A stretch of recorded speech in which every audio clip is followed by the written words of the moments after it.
the big takeaways from this program and why this accelerator program is different than any other accelerator program, particularly when it comes to defense. Why it's so different is because we focus on transition.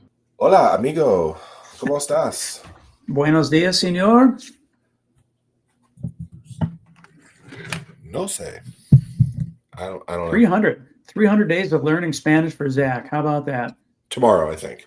I went to the Tomorrow. Dominican Republic. I went to the Dominican Republic last year, Punta Cana. Is that where I went? Yep. And they all spoke Spanish, and I felt bad afterwards, where all I knew was "Hola." Dos cervezas, por favor. Yeah, no, their beer sucks. El Presidente is Yeah, but I would think Miller Lite is Miller Lite there, no? They don't have Or it. were they not able? Oh. Couldn't find it.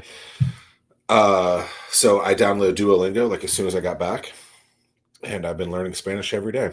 No, I went through high school.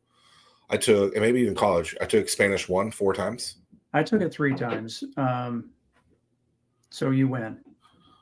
Day 299, yeah. 300 as well. So yeah. That's the language you did in high school, college, or it was, yeah. Yeah. Then when I was in Germany, I did take German when I was there. Do you recall any of that? Yeah, I do. It's yeah, I can pull back some of that, some of those memories from back in the day. If I have a couple cervezas, then it's amazing how much more I'm able to reach back into the old memory bank. I think that the biggest thing for me when it came to learning a language, particularly German, was I remember talking to someone in Germany, and they were saying that yeah, you talk like a 2 or 3-year-old, and like that totally got in my head. And so it takes a couple of loggers, if you will, to get past that sounding like a 2 or 3-year-old. Then you just don't even care anymore. And well, and in Germany you can drink it 2 or 3, so true, appropriate. Yeah, I actually like the way that Duolingo teaches you in some ways, like their repetition so quickly. I'm like, oh, that's pretty good. So I would assume they're a very large business. I haven't looked at the data on them. But speaking of, well, I don't know how to transition this, so I'm not going to try. But we're excited for today's guest, someone who new to the area about 6 months, 7 months or so. Her name is Kali Luthra. She's with 757 Defend. You might have seen her in some of the Innovate Hampton Roads Instagram videos and YouTube videos announcing going through the 757 Defend, which is Accelerator 757 collab. Imagine that. I mean, I feel like it's just, every word in the dictionary, it's going to be 757 this at some point, is that the goal of that organization? It's got to be. Well, I mean, it's certainly a strong branding play. We're trying. Yeah. Well, welcome to the show. Thank you. You have an audience of 1 with you in the office, I believe. You have your 7-year-old puppy. Yeah. Brought him in. He was super excited. He needed to smell every single corner of the office, and right before this I actually took him out to pee, and he decided he didn't want to come back inside. That's fine. I don't want to come back inside either, but he wanted to sit in the living room of assembly, and I tried to pull him into our office, and he just threw a fit, and he just decided he wanted to lay there for a little bit. So who's watching him right now? Me. Oh. Yeah. Oh, so my parents are in town, but they're at a hotel right now. So he's so he's literally on the living room of assemblies, just chilling there? Right now he's right next to me. He's laying down. Got it. Okay. But he was getting belly rubs from the 757 collab staff earlier. Well, I wouldn't want to leave either. Right? Yeah. Well, welcome both of you to the show. We're excited to have you. So, a few weeks ago, you luckily were able to open a package live at the Startup World Cup Not planned. In that package was a jean jacket, the infamous jean jacket of mine. You probably don't even know the story behind that. I'm the president of the Jean Jacket of America Club, and that's not real. But what were your just thoughts on that? Yeah, what the hell is going on? I have no idea what this even means. Well, I have to say, the whole event was, first of all, phenomenal and like full of twists and turns, and you guys definitely like pulled it off. Like I was laughing, smile on my face the whole time, but oh my God, walking into my seat, I did notice a package in front of me, but I didn't think twice. I think I should have like the dogs had already gone through and snipped everything out. It was secure. Yeah. Right. And like, they say, if you see something, say something. I probably should have done that, but it just didn't cross my mind. But my name was on it. What? Your name was my name was on it. I didn't even pick it up. I didn't even think twice. I don't know. Like nothing was going on in my brain at that moment. You guys had me so entertained. I could not even like process what was in front of me. I appreciate you saying that. And it's really funny because like we saw each other a day or two before. You lied to her. And I told Zach, I was like, man, I just had to tell a little lie. Because I don't know if you remember this, but you were like, yeah, that'd be really cool if you can get a t-shirt cannon. And I totally just changed the subject and went ahead with conversation. So I don't know if I lied to you saying that we couldn't get one, or I think maybe I was like, yeah, that'd be pretty cool, knowing that we had one already had lined up. So I would like to come clean. And I love how this is still on your conscience, like right now. Like this has been like weighing on you so heavily, right? Well, you did feel bad. You told me. Hey, I forgive you. It's all good. Well, thank you. I will sleep a little bit better tonight. I appreciate that. Do you think anyone's actually recovered the first shirt that went like to deck 4? Yeah. Oh my God, that was like, yeah. I don't know. Maybe the cleaning crew. My buddy Gary Locke went to the Super Bowl's like opening fan session a few years ago with his friend, and they had this is the one in Vegas, and they have what are those things called? T-shirt guns. And the guy who's shooting it at him, it hits this guy, and he the guy he's with, and he actually, as he's getting it, he twists and twists his ankle. So he actually has to leave the facility in a wheelchair because he can't walk because the gun was going so hard. And so Gary, from this moment, has been like, no, I think this guy turned this thing up and was really trying to hurt my friend, because they're like, it was on like full blast, and they're like row 5. Wow. And so it hits him, and he's like 60 something years old. His name is Billy. I've never met him, but I thought it would be good to get his name out there. Not sure if that's a real name or not. But so then Gary is at the World Cup a few weeks ago, and he's like, I knew it. I saw the guy turn down the power, and that other guy was trying to take my friend out with that T-shirt gun. So, a mystery has been solved that those T-shirt cannons have speed levers. Oh, yeah, because for those that, spoiler alert, there is a person inside the mascot. And yeah, if there's any kids watching. So backstage in the green room talking to Riptide, he was like, yeah, I thought he's like, I had it turned down like all the way, and it still went up in the upper deck. But like the line of vision is in that suit is obviously very, very narrow. So we walked in on him. Never mind, I shouldn't say this. Never mind. We didn't know he had arrived yet. Let's just say that. But anyway, thank you for coming. It was a great event. I'm sure there'll be more in the future. Yeah. So what brought you to town was this partnership with the Mid-Atlantic Tech Bridge to create the region's first defense-focused accelerator. Even backing up beyond that, you relocated from California, right? Outside of LA, is that correct? Yeah, no, I was in LA.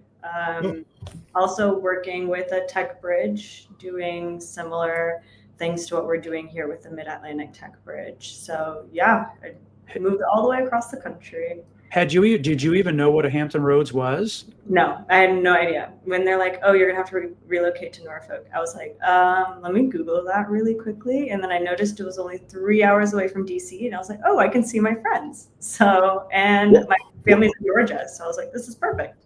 What was the first like city word that you knew from this area? What city did it take first, or what moniker did it take for you to be like, oh, I've actually heard of that place before?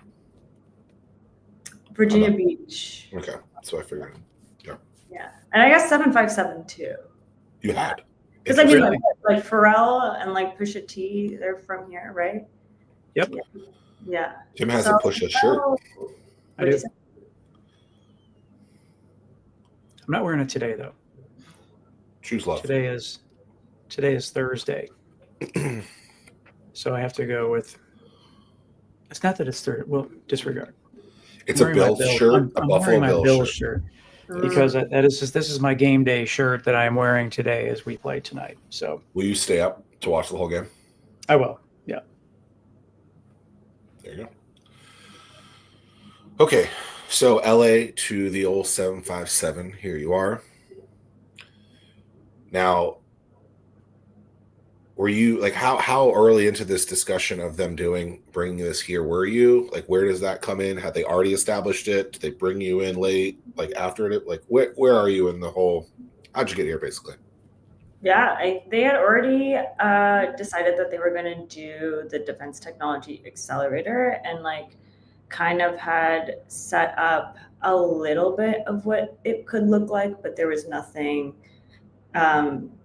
There was like no like formal frameworks there or anything like that. So I came in kind of like at the beginning. They had I helped like them with that, like the application process, like how are we gonna recruit applicants and things like that, and like came in like right at the moment, right at the start, and kind of it was like April when I came in, and we like closed applications, let's say like in May, June. And by mid-July, we had our final cohort, and then August we kicked off. So really just like did everything from the start.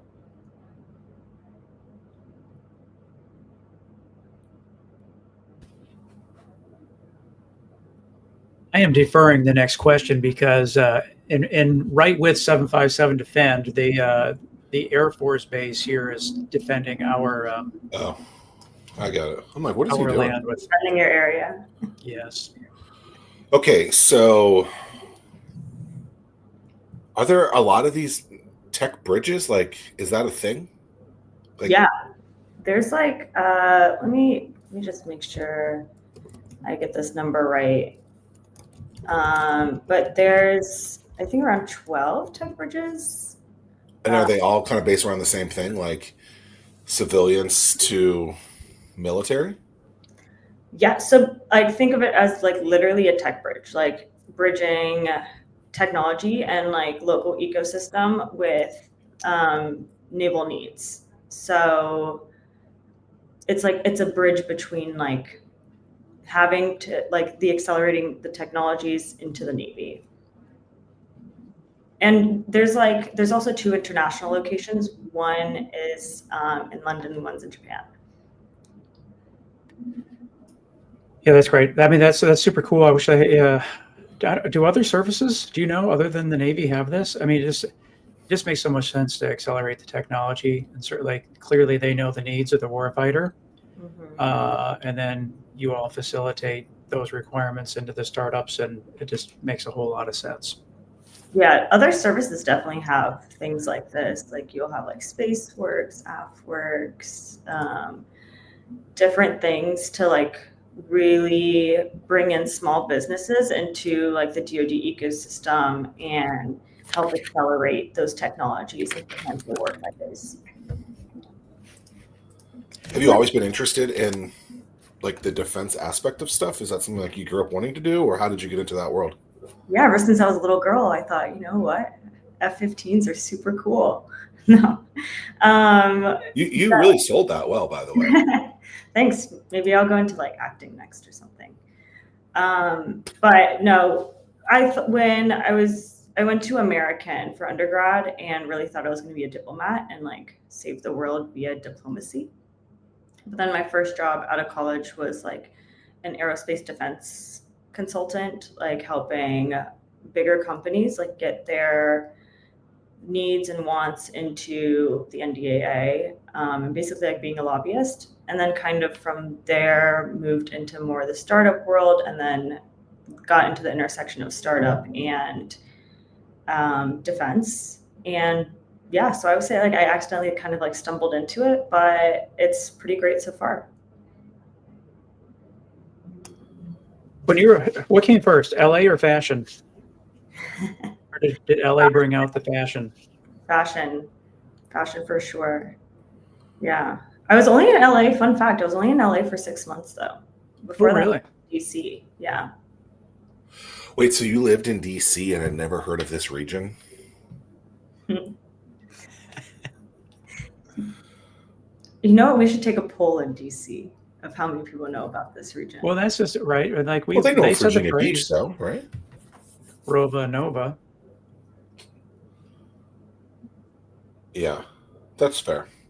But DC is really Northern Virginia too. At least I think most people that live in Northern Virginia would say that. Like geographically, people just are like, "Oh, I've heard of DC." You know, I mean, to point on it on a map, like, difficult thing. I don't think most people can do that. What? So American is in DC proper, right? Yeah. What'd you study there? International relations. Got it. The whole diplomacy thing. Yeah, it makes sense now, doesn't it? Right. Yeah, totally. I mean, we have the love of jets, the love of fashion, the love of international relations. Yeah. You got it all covered. We're good. The whole works in this. Yeah. Okay, so 757 Defense started a couple weeks ago. 11 weeks, 12-ish companies, something like that, from all over the country, I believe. When I remember when I had first talked to you about this, one of the things I was like had mentioned was it's really hard to work with the government. It's really hard to work with the military, but you guys kind of have an inside to get them to start working on these projects a little differently. Can you just kind of go into how that works, how that was established, and what people can expect out of this?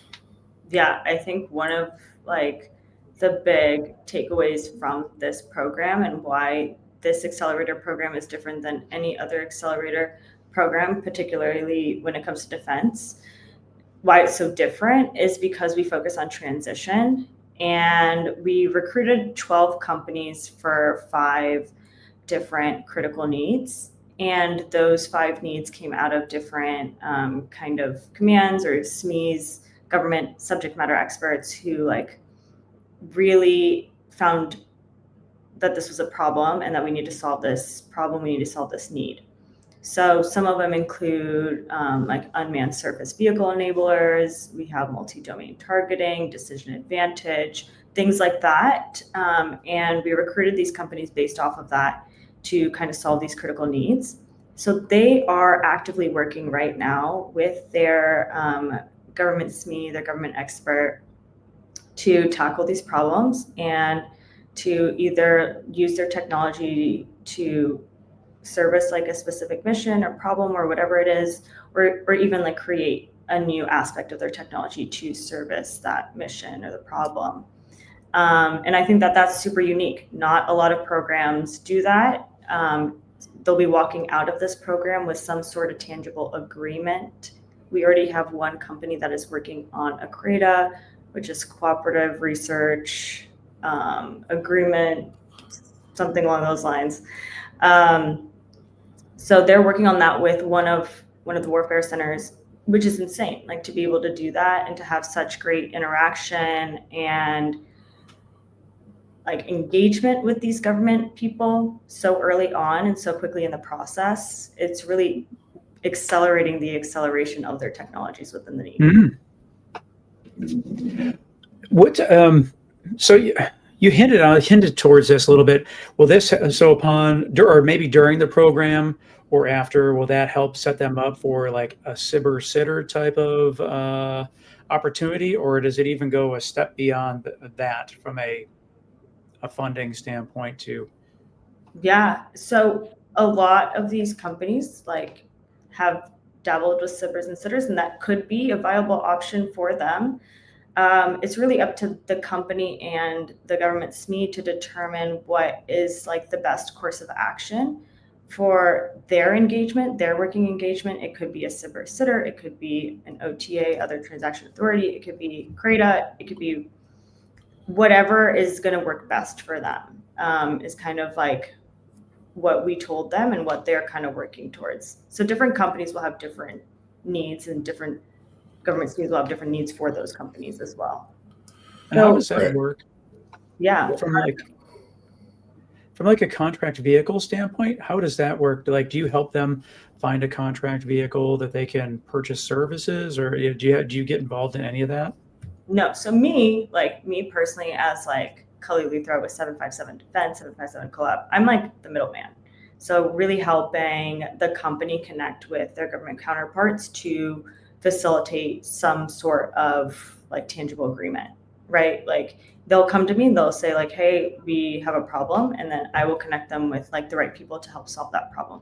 But we don't have an active hand in creating any of those contracts or anything like that. But 757 Collab and the Mid-Atlantic Tech Bridge work very closely with all of our contacts to make sure that there's buy-in and that people are engaged and the engagements are progressing and going well.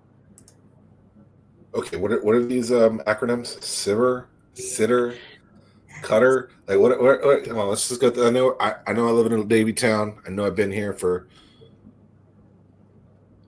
18 years. I should know a couple of these things. I don't.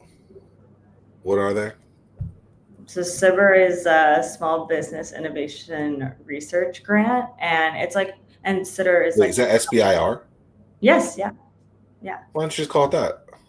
Oh, you know what? For you, Zach, I will call it SBIR. This whole time I thought it was a V, not a B. V No. as in Victor. Now it's V as in. But I guess for everybody watching too, it's like it's a non-dilutive grant, like really helpful for companies, especially with innovative technologies. And it's not just limited to the DoD. It's all most of the government agencies, if not all, offer SIBR and sitters, and it's non-dilutive funding, like aimed at helping you fund your research and development, which is super cool. So like it's really helpful for these small businesses to take advantage of it. So I feel I'm disappointed. I know. No, I'm disappointed. This whole time I'm like SIBR. Like what the hell is SVIR? No. Like where are we going with this? It's just easier. For me, it's just easier. It's just like boom, boom. SIBR, yes, I reckon it's easier now. But for the layman, for the civilian, when the people call it SBIR, and now I'm thinking that's what it is, and then there's this other side of it. Twice the number of syllables. And? Dude, I don't have time for that. We got to roll. What else? Just saying. What's the other one? SITR? SITR? STTR. Got it. That's like the next step. That's like phase 2. So you get the SIBR, then you get the SITR. They're so you have SIBRs like SBIR phase 1 and phase 2, and then the infamous phase 3, which is technically like commercialization. Right. And then SITR is like the technology transfer kind of aspect of it. Like usually you have to partner with a university or something like that. What kind of coin are these things? Like how much money we throw? How much coin? Like how much? It depends from like agency to agency, award to award. But like you could see, I know for like Army, like phase 1s, you can get like 50,000 or something like that. But it really varies based off of like obviously the award, but also like the need, the technology, things like that. But like there is like brackets, but those, yeah, I think it varies from topic to topic as well. Yeah, once you hit the STTR portion. Yeah, like the technology is pretty proven. Yeah, it's so like if you find a organization or a unit, they can put, I don't know what the numbers are, but they can put pretty significant money on towards that to purchase the thing that you are selling. So if you have a unmanned drone or some kind or whatever, yeah, they can purchase those from you. Okay. That's a whole. That's the part of it is so complicated. It's a very complicated. Step one, I guess, is learning the acronyms. Whenever someone asks me like, what type of businesses do you work with, I say anyone but the government. It is very confusing, and I feel like that's why accelerator programs like ours are very important, to be able to like not only like provide a structured curriculum around like how to start to do business with the DoD or like how to demystify some of these things that we're talking about here, but also being able to connect with you with the right people that can actually answer your questions and work with you and kind of hold your hand through the process a little bit. And I think that's what these companies are experiencing right now is like that hand holding, which I think is really important. They are able to ask experts like really detailed questions. Like, for example, like in our kickoff week, we got so many amazing speakers to come in, including the director of the Navy SIBR program and the interim director for the Mentor Protege program, which is a program to like help small businesses mentor with bigger primes. We even got primes to come in as well, like ADS and GTS. So it's really bringing in those people, bringing all them in like to be a resource to these companies and to like help them understand the process since it is so complicated. But at the same time, the U.S. government is the #1 consumer and spender of money in the entire world. So, market. As we know, they spend lots and lots of money. So for some, super worth understanding all the lingo, if you will, to capture some of that. Yeah, exactly. But it's nice to see like our region. We have so much military, we have so much government per capita. I think we're in top 4, top 5 or something of government spending per capita in terms of regions around the United States. So it's nice to see that we're doubling down on the things that we are strong on forever. We always tried to get away from the military side when we can't avoid that. I mean, that's just who we are. It's the makeup of what we do.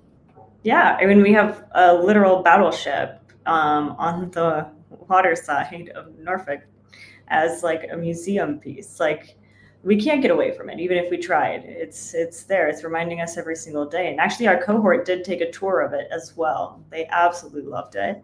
But yeah, why not double down? Why not? Like we have all this military presence. All this influence in this area, why not bring all the talent here and really double down? And it was surprising even when we were starting this too, that this region hasn't seen a defense accelerator, given that a lot of aspects of our military around here can help companies at all stages, like from research and development all the way to commercialization. So it's really great to like bring these companies from around the United States, show them what is amazing here and show them all the things that they could take advantage of being in this region, but also close to DC as well. And just really accelerate their business and like bring more to this area too. Yeah, that makes sense. So yeah, you can go. No, I just want to give a special shout out to the USS Wisconsin. Oh, as they prepare for, I mean, they decked this thing out for Christmas, and you could, like from a like Clark Griswold aspect of a battleship. I mean, it's pretty magical what they're able to transform that thing in for the holidays. It's I encourage everyone to go and witness it. for themselves is pretty spectacular. I'm super stoked for that. I heard about it, and this is going to be like my first time experiencing winter here. And there's no winter here. It gets cold. Compared to LA, there's winter here. Yeah. And LA, it's like a steady 65. I didn't pull out any of my winter coats. I skipped winter last year, actually. Wait, excuse me? You pull out a winter coat for 65 degrees? Okay. Is it true that the Wisconsin could still go out? Like, I feel like I remember hearing that for so many years that it's actually significant. It did before back in the day. I think it did for the Gulf War, perhaps. What do they call them? Decommissioned? Yeah, decommissioned. It was like, yeah. Maybe it has, but I remember like when I was on Granby Street, people were like, "Yeah, I could leave if I had to." I'm like, "Oh, okay, well, that's weird." I don't think so anymore. Okay, that was a Zach stat. Have you heard of the Ghost Fleet in That's all gone now too. It is? Yeah. Wait, you know what? Now that Halloween is coming up, it would be nice to know what are like the haunted. Oh, there's a lot of apps and stuff. You can do different ghost tours, especially around Williamsburg. There's a lot of that stuff. That's fake. Do you know the real ones, Zach? No. I'm saying ghosts aren't real. Oh. Well. My thing is, I'm not going to argue one way or the other. I'm not going to try to challenge. I'm just going to be cool. Just be cool. Okay. I will not take that stand. Well, don't call me. Do you believe aliens are real? Do you believe we're living in a simulation? I mean, I don't think this is a podcast for that. Maybe that's a different topic. Wow. Sounds it's like a pretty big. It's a pretty big universe out there. Yeah, I mean, how could we be so sure? You've been talking to Charlie too much. I mean, the crazy thing is, man, like, seriously though, I mean, like as AI continues to develop more and more and more, the thought of there being a simulation becomes more and more probable. I think we also are beginning to understand the possibility of it a little bit more, maybe, because we can finally see it. Like, if you kind of think about it, humans are a little bit like AI as well. We've evolved,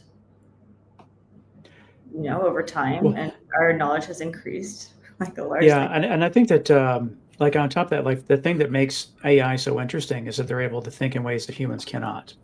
So like when it comes for curing of disease or even playing games or coming up with strategies, the AI is able to come up with things that no one has ever thought of before. So it totally changes. So a few weeks ago, the guy who won the World Cup, Neil, I always think Noah because of Luminoa. Neil Piper and Paul Nolte said the same thing. He always wants to call him the wrong thing. Okay, so Neil tells us to read this book, Longevity. I bought it. I think I told you about this, Tim. It's like 2 times thicker than the Bible. It's that big. And what's interesting is I'm not very far into it, 30, 45 pages. And he's talking about how medicine works and how like hard it is to evolve that. And the way that they think is very antiquated, I guess. And so what do you mean by evolve? Say that again? What do you mean by evolve medicine? Well, I think I'm using his words. So let's ask Dr. Peta Attia. Well, how they like create drugs. Oh, so he said something like, like how they like go through like to making it actually like. It's not about.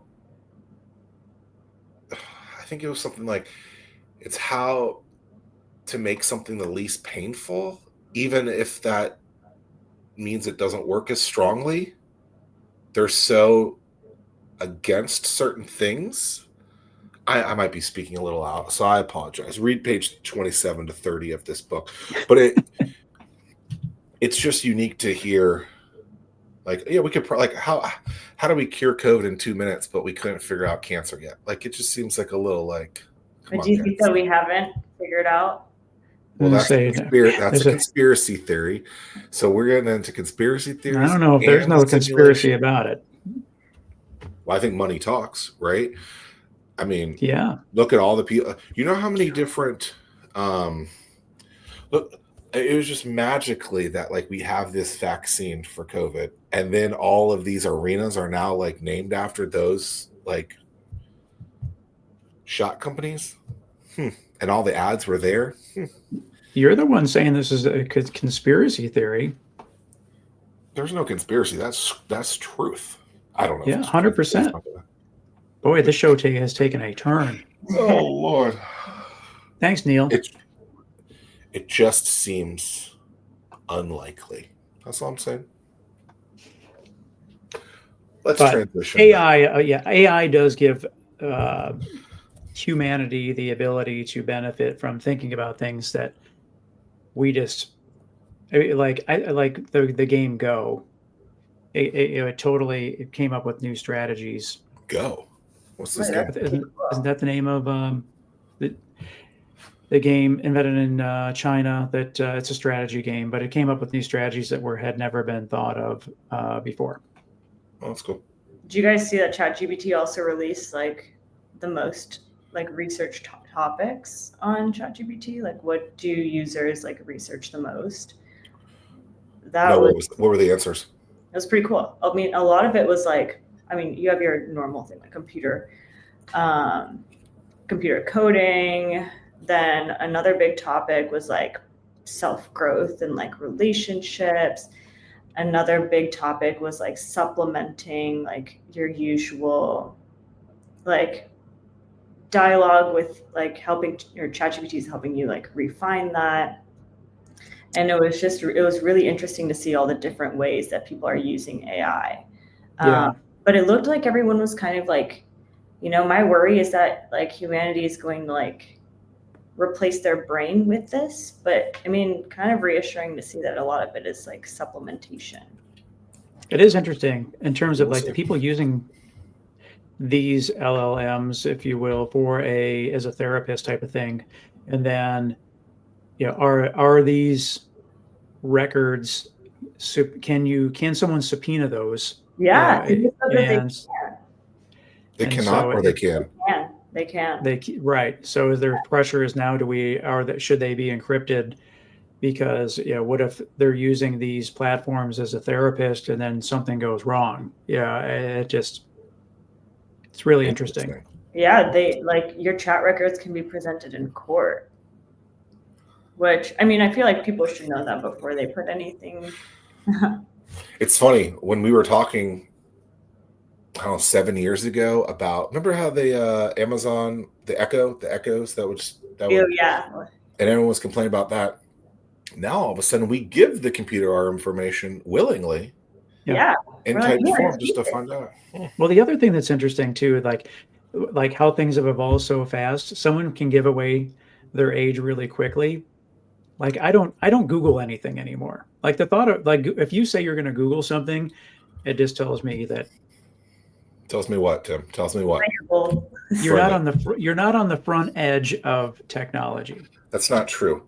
The robots are wrong just as much as Google is. No, that is true. I just actually put a new prompt into my GPT settings today.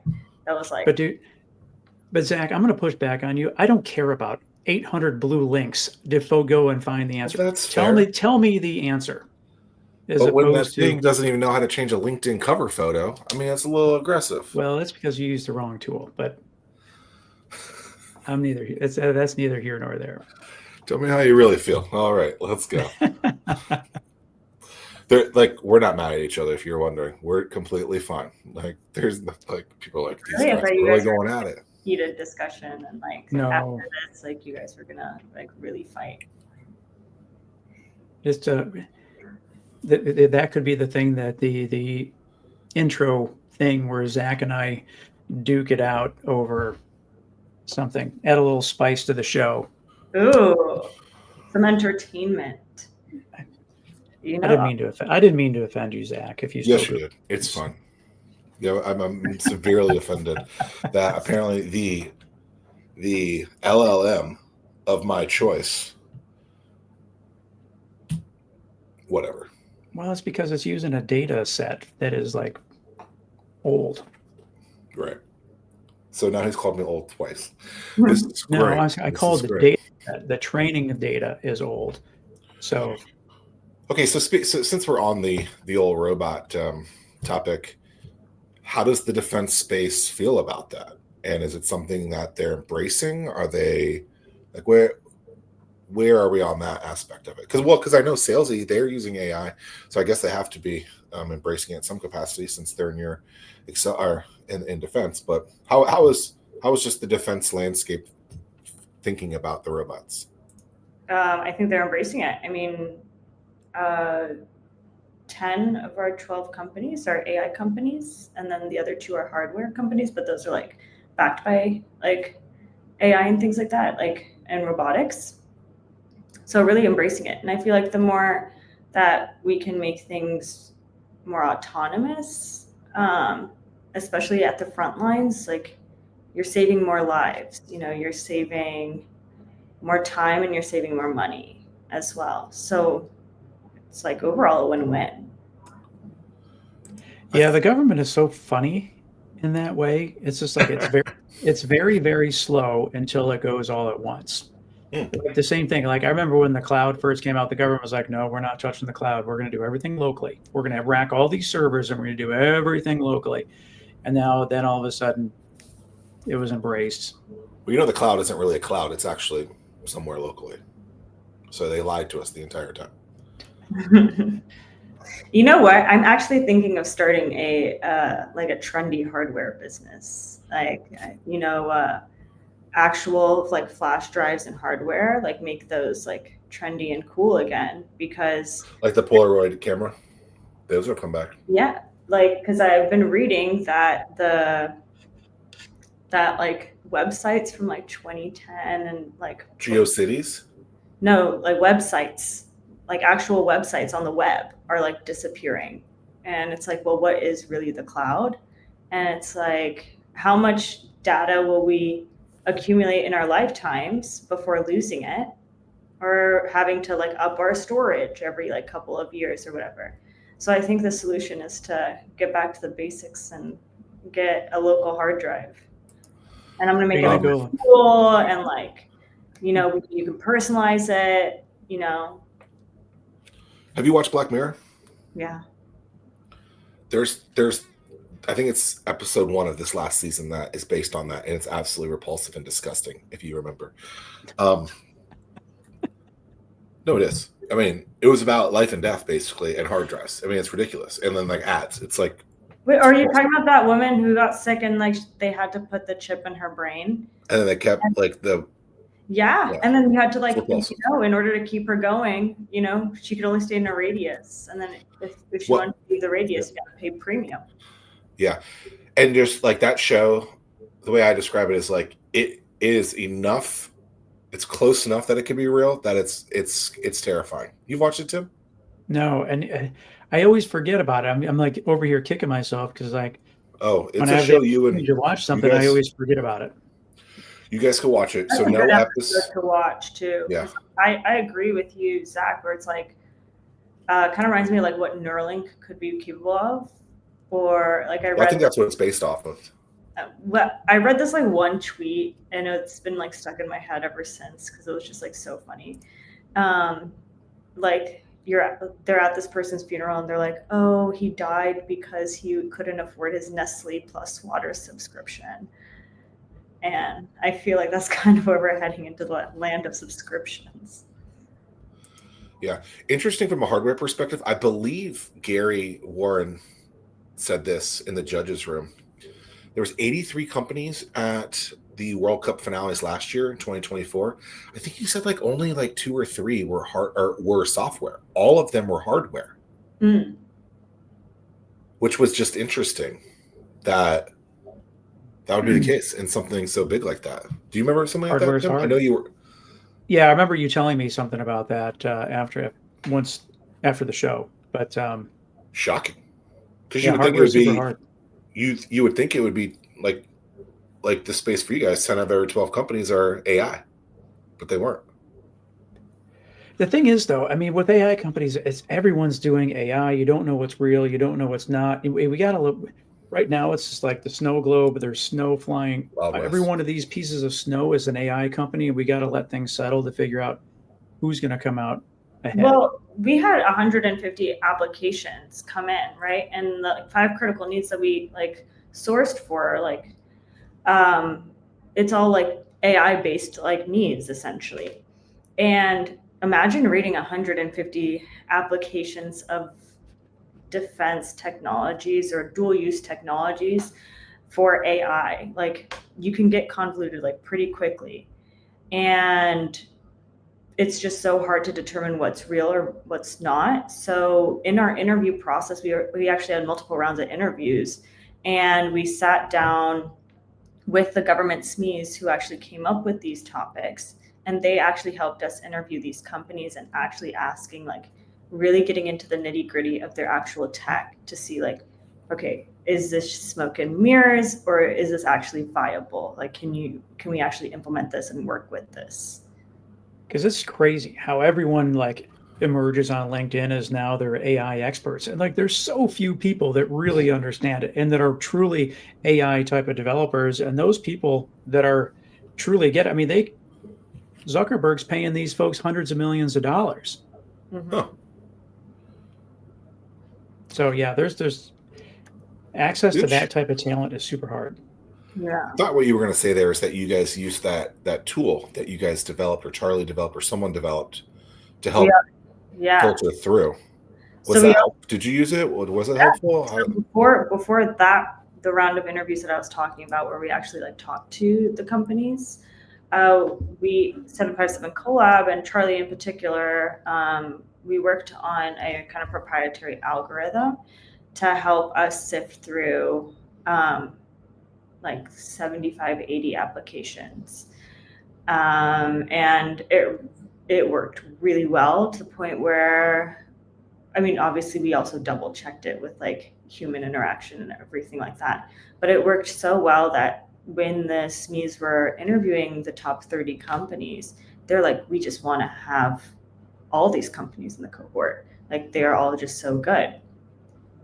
So yeah, it was, we're also using AI over here to help our application process and like help like sift through a bunch of these applications and see like which ones are actually like really, really good fits for the critical need. Like, which one can actually be like a direct fit, and which one can actually like help what these SMEs are asking for.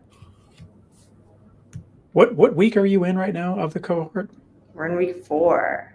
Week 4. Yeah.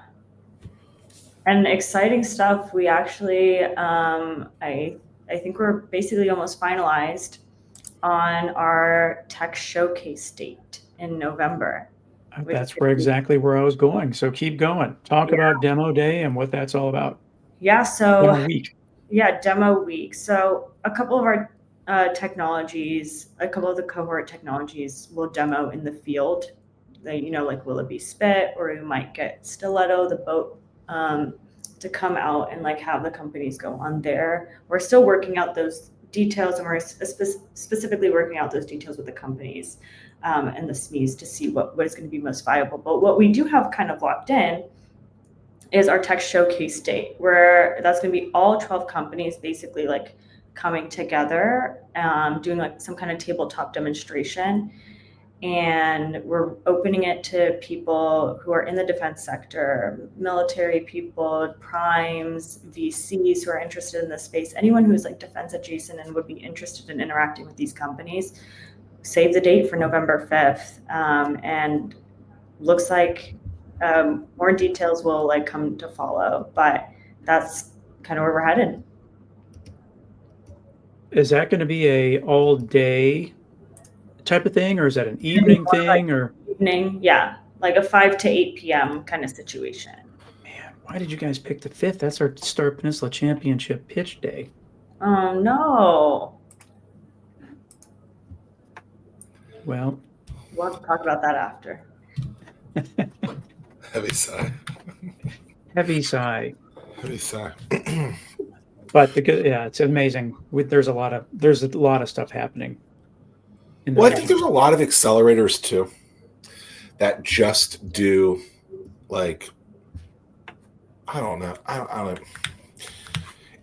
They don't provide that contract, or at least really close opportunity to that in the same way. And I don't know that that's really an easy thing to do. You know, from a non-defense side of it, as a guy who used to run an accelerator, I think I would know that. But like, it's nice that that's available, and that was one of the number one task at hand to be able to have that. So yeah, we're like offering transition, and then like I think one of the other biggest perks that really set us apart too is that we don't take equity, we don't take anything from the company. We just want to equip them with like the tools and the resources to be able to be successful and navigate this world, and to really just ultimately help the war fighter by giving them the best technologies, and like really like helping both parties like work their way through the process. I remember the first time you said warfighter a couple weeks ago. I'm like, that was not like rolling off the tongue vernacular for me. I was like, is that normal? But I guess it is in your world. That's what they call it. Yeah. You think they'll be around too? Is that the plan? What do you mean? Will there be a 2026 version of this? We're hoping, yeah, that's what we're kind of aiming towards. And honestly, it's tracking like pretty well. The companies are loving it. They've said that it's the best accelerator that they've been a part of, and they've been a part of Techstars and Y Combinator and other defense programs as well. So it's looking really great, and we're really excited to showcase their technologies like during demo week, and really like show people like what they worked on for the past 11 weeks, but also like the caliber of companies that we were able to bring into this region. I'm curious in terms of like the founder mix, are the founders, are they typically prior Navy, prior military, or they've never been in the DoD? Yeah. So was there a preference in terms of who you're looking for? How did? Yeah, there's like a mix of both. We definitely have people who have served, people who have served in the Navy, people who have served in other branches. We have also people who haven't served at all, but have a technology they know is applicable to the DoD. But at the end of the day, these are dual use technologies, so they have both commercial applications and DoD applications. And we didn't really look like as like a preference that we needed somebody with a prior military experience or anything like that. We were just really focusing on those technologies. And even though someone has served in the past, it doesn't necessarily mean they understand the acquisition process. So I think that everyone's learning something a little bit here. Yeah, that was because I'm just thinking, like, as we've learned just a microcosm on this show, just the vernacular of the DoD almost requires like a pre-accelerator class for those that have no idea what these acronyms are. So it's just interesting how you're able to merge everybody together, so that you can focus on. Or you just don't have a moron like me included. You'll be fine. No, dude, it's hard. I think like DoD vernacular and like DoD acquisition vernacular is like different too, right? So like I think people are pretty much on the same page when it comes to acquisition. Yeah. And, you know, for those who may be a little bit advanced, those are the companies that are helping their fellow cohort companies kind of understand. Yeah. So it's like a little. I mean, the master level is when you have acronyms within acronyms. I mean, it's just like when you're able to understand that speak, it's like your 400 level class. Maybe Duolingo can create a military vernacular. Well, there is a dictionary. There is like a DoD acronym. It's that maybe that can be another AI program we can develop. It's crazy. What's something we haven't talked about that you want to talk about? There's something we haven't talked about that I want to talk about. I don't know. I think like honestly, we covered demo week, which is like really what I think I'm really excited about, to really like showcase the region. We had a great kickoff week. I know you guys came too. Yep. It was like the napkins were great. Yeah, great the merch. How much did you guys pay per napkin for those things? Do you know? No. You don't know? The thing that I noticed was bringing back matchbooks. Yeah, you had 757 Defend matches. Yeah, I didn't see those.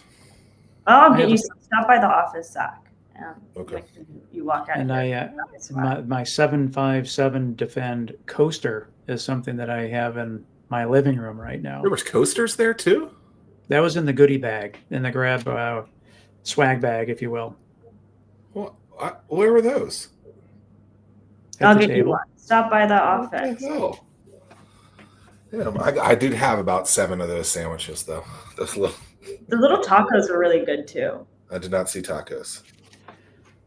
Huh. Yeah. Okay, Speaking so of which, well, hold on. I before we get to that, now, do you think you're gonna leave? Is this a forever place for you? Like what is? Because you're a traveler. Like, are you sold to stay here? Like, what are your thoughts? I just got here. I need to experience some shit first. Got here in Seven- April, May, 757 Deflect. August. 5 months, less than 6 months. That's the funniest thing Tim's ever said. Did you hear what he said? No, what'd you say, Tim? I said 757 Deflect. No, it's all good. But with that though, is there in your 5 months here, is there like a restaurant? Is there a food that you're like, oh, this is my jam. We need to go here, or I am jonesing for this particular meal? Is anything? Yeah. Well, first, I want to address the deflect. I love this place. This is a really great place. Like, honestly, I hated LA, hated it. And I spent 8 years in DC, and I have to say that there's no other place like the 757. The people here are amazing. The opportunities here are great, and like it does truly feel like a great home. Favorite food place? I wish the Grilled Cheese Bistro was open Monday through Sunday. But it's only open like Wednesday through Sunday or something like that. But the Grilled Cheese Bistro has my heart. What's your go-to grilled cheese that they offer? The elote, but add bourbon chicken. You wouldn't think elote and bourbon chicken would. I know. I didn't think so either. Interesting. Yeah. Is the cheesecake place next to that any good? There's a cheesecake place next to it? Yeah, in the corner. Is it not there anymore? No, it's got to be. What's the name? Philly cheesesteaks. Oh, Philly cheesesteak. I thought you said cheesecake. Hey, that's what I heard too. And I was like, man, I can get down to some cheesecake. Yeah, I was like, how did I miss a cheesecake spot so close to the office? You wouldn't think it, but Tim has quite the sweet tooth. Tim, we might have to do a little dessert tour. Hey, does that grilled cheese place? There's a food truck called Get Cheesy around town, and they have a grilled cheese donut. Do they have at the grilled cheese place across the street there? Do they have a grilled cheese donut? It sounds really kind of not appetizing, but it is super solid. It's literally a glazed donut sliced in half, and it's on point. It's like weird combinations, like when it comes to like the sweets that are usually like actually pretty good. Yeah, I was surprised. I mean, it was people do that with cheeseburgers. What, like add sweets to it? They do a donut as the bun. Oh, really? I don't think I can get behind that. What if you put an egg on it? Would that make it sufficient? I have not tried that before either. Well, it's okay. I haven't, and I don't do it a lot. It gets eggy. No, it gets eggy because usually it's over easy. So the whole So then you just have to like eat it with like a fork and knife, but then it defeats the whole purpose. Well, do you eat your pizza with a fork and knife? I mean, I do when it's hot. There is nothing worse. Don't you ever talk to me about using my robot then, or Google? Nothing worse, dude. When you burn the top of your mouth on the very first bite of a pizza, that is just like, there's nothing worse. It just ruins it. Just for days, your meals are ruined. Ruins the vibe. You just gotta. Yeah. Anyone that was on Team Tim for his little debate with me earlier has now realized that eating pizza with a fork. I will. That is the hill I will die on, because you have to protect the roof of your mouth. Okay. I don't disagree, but I don't think I have eaten a pizza with a fork and a knife before. Yeah. Sometimes, if there's way too much flour. Not opposed though. I don't have strong feelings like either way. This has been a wild ride. Kali, we appreciate your time. Any final last thoughts? No, just see you guys at Demo Week. All Really right. excited. Yeah, and thanks for having me. Yeah, thanks for making the journey across the United States to be part of the 757 family. Appreciate what you're doing. Always a pleasure to see you, and we'll Do see you you want to in November. apologize again for lying to her, Tim, as we finish No, this she out? forgave me. We You guys are good. we have moved on. Yeah, we're good. We're good now. Good. I'm glad. Peace.